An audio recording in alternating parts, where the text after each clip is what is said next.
Welcome to Back Color, the podcast that explores the classic soul music of the 60s, 70s, and 80s. I'm Karen Williams.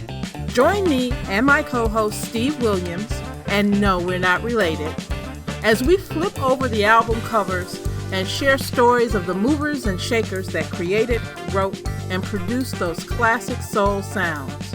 We'll educate and entertain you, all while keeping the music alive. Welcome to episode number 10. In this episode, we talk with Mr. Greg Fields, who is a member of the Delfonics, and he explains to us the difference between a review and a tribute band. We also have a caller who talks to us about Taj Mahal, the eclectic music icon. So, stay tuned.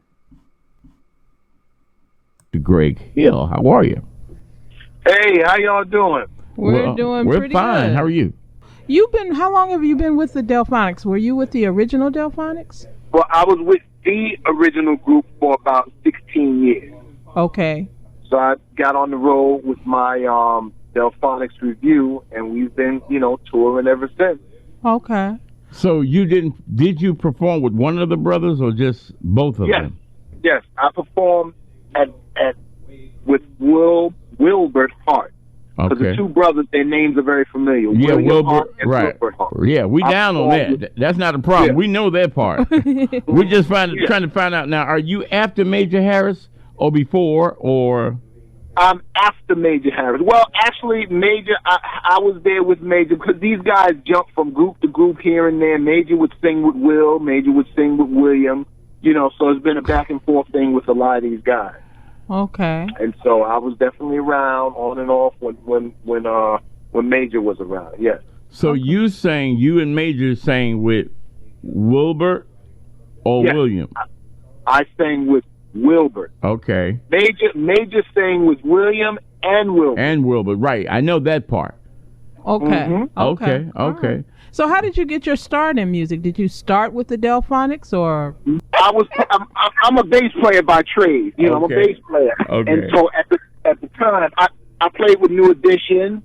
I was one of the first bass players with New Edition. I played with Teddy Riley for a while. And so a mutual friend of mine, told me that Will Hart was looking for a second tenor. Mm-hmm. And I sang a little background.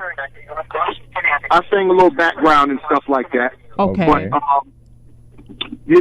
so I went to his house and I let him hear some stuff with me on it. Doing like a first tenor thing. We was working on some stuff, and so he said, "Oh, you got a nice second tenor. Would you like to go out on the road with us?" And I was like, "Okay, why not?" Mm-hmm. Next thing you know, I was in rehearsals. And, that's how it started.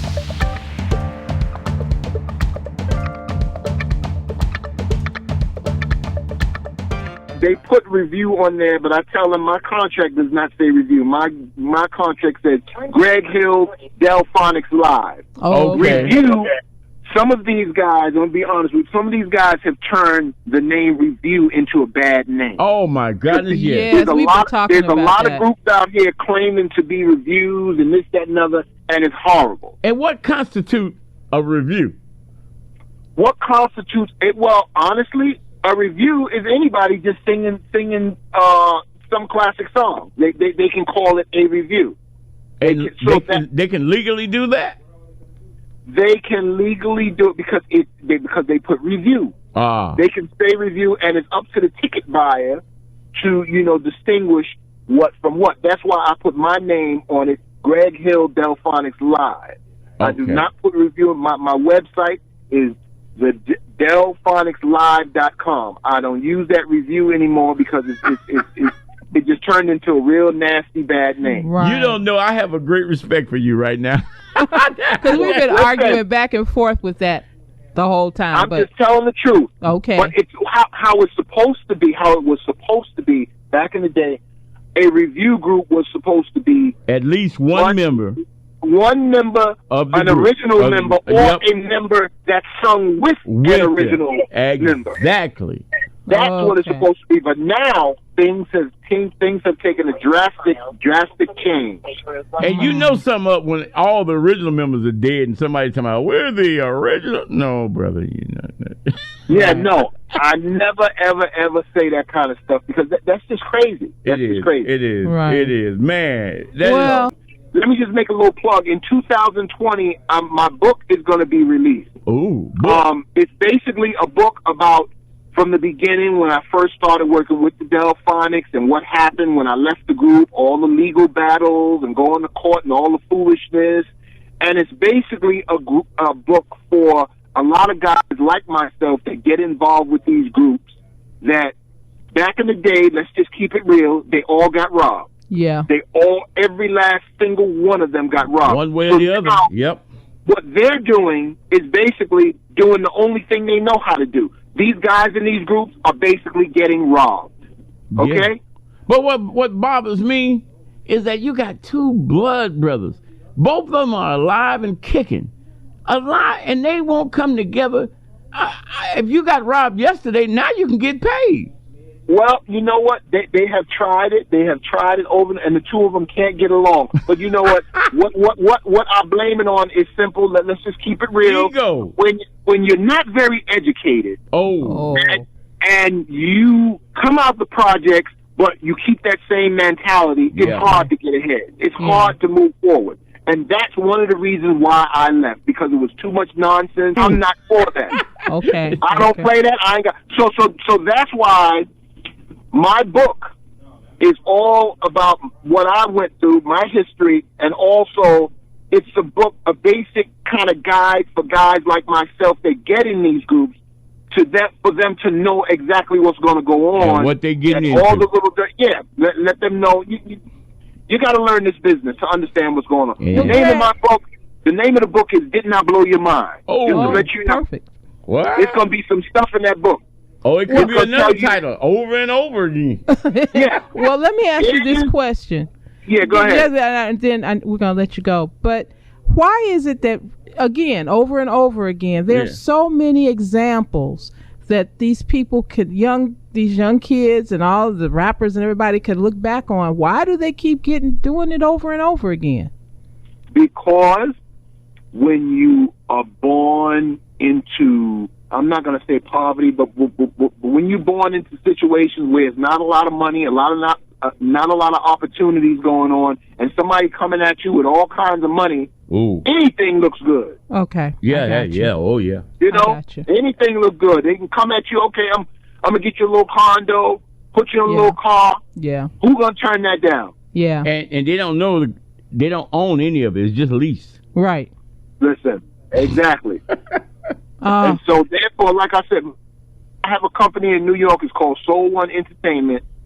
And this is what I do. This is what I do 24 hours a day. I book groups like them. I book Ray Goodman and Brown, The Real Blue Magic, all these groups I book. This is what I do besides going on the road with my group.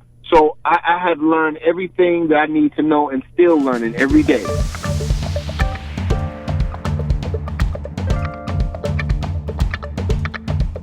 Taj Mahal. Okay. What do you guys know about him? The blues singer?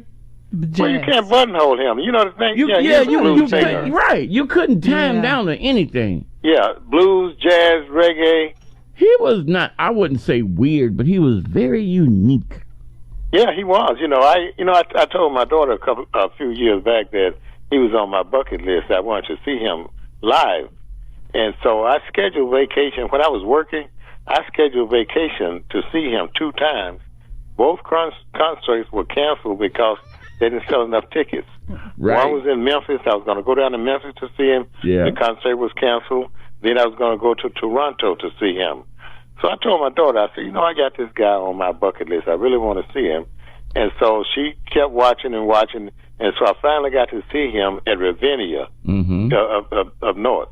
And he was in order for a guy of his talent to have to be the opening act for Bonnie Raitt. And Bonnie Raitt is a very talented musician now. She is. I give her that. for Taj Mahal to have to be the opening act for her is an insult to his talent. You know what I mean? Well, the guy played. He went up when I saw him at Ravinia, but I saw him more close up at a place called City Winery in Chicago on Randolph Street. You familiar with that place? I am. Yes, I am. Yeah, but so both times that I saw him, my daughter bought the tickets and treated me to the concert, and we went together. And the guy played about 6 different guitars. Wow. Yeah. And keyboard. Yeah.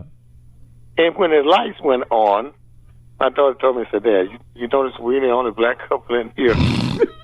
Yep. You understand what I'm saying? Yeah, I totally understand.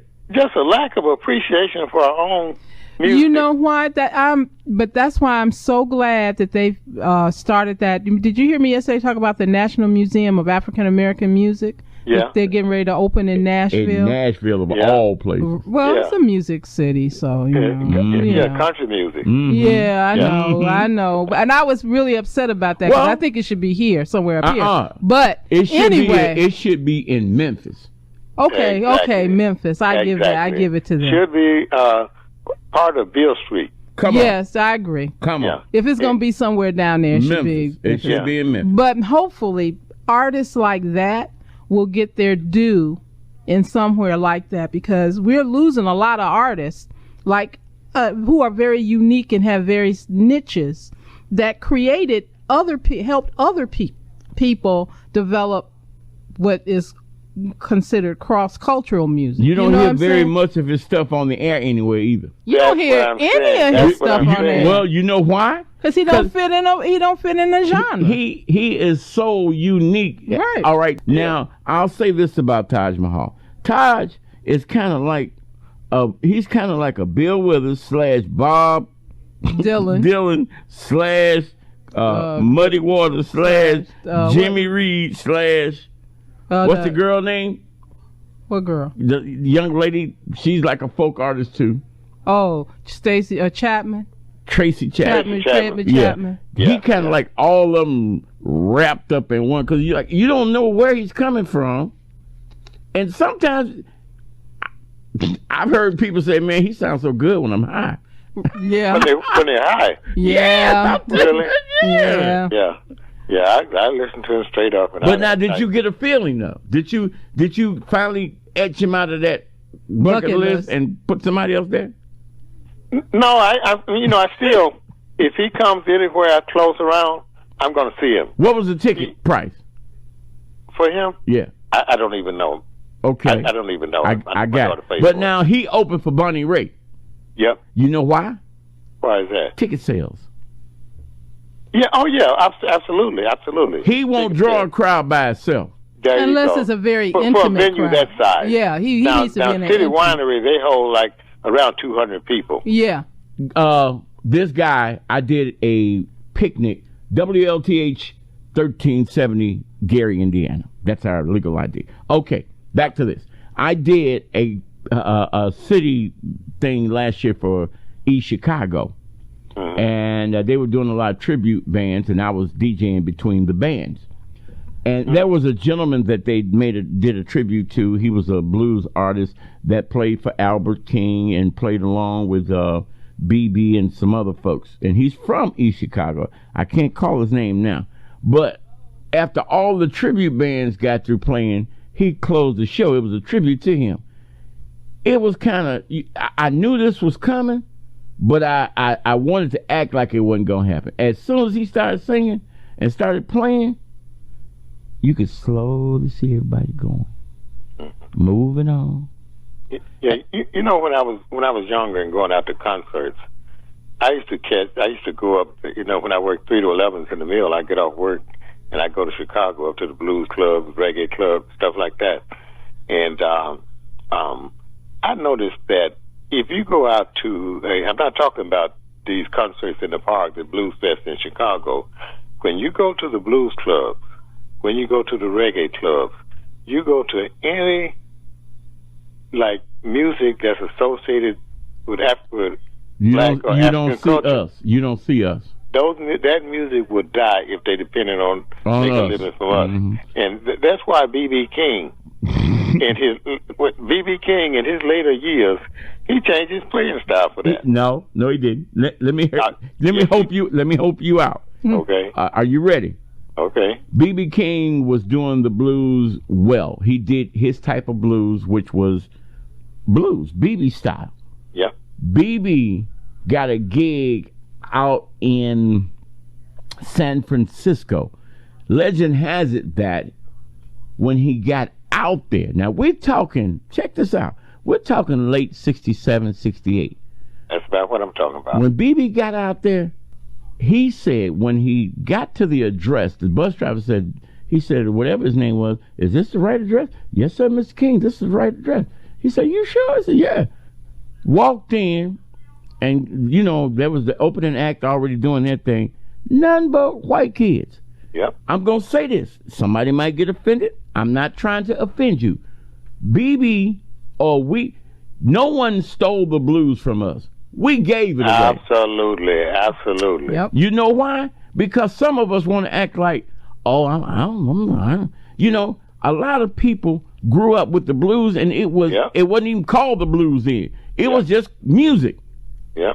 But as soon as the Motowns came in, they wanted that polished look. Yeah. But one record company did not care about that. That's why I love Stax Records so much. They could care less. Yeah. Because they had black artists and white artists all together. Yeah, BB started playing more like an upbeat. You know why? To adjust to his new audience. Well, they didn't know anything about it. He kind of eased out of the Delta. Yeah. And eased into a little bit more crossover. I would even call it crossover. What the man just said, he just made all of the stuff up tempo. A little bit more up tempo. It wasn't real sad. Right. And see, some people think, you remember Coco Taylor? Yeah. Yeah. She did that gut bucket blues, what we call down home, down. That ain't all the blues. The blues is when made, man. My light bill is due tomorrow, and I got $2. Hey, either one of you familiar with a place up there on the north side called Kingston Mines? I've been to it. Can't stand it. Well, and that must have been recently, right? It's a big draw. It got to be too big. Huge. The Kingston Mines got to the place where they could not accommodate the crowd, and then now you go up there, you got the band is playing in one room, and you sitting on the other room watching closed circuit. Y'all got a band. Y'all got a family band from here in Gary. Yeah, Kinsey Report. How many concerts do they do here? None. And why? Because he wouldn't make no money.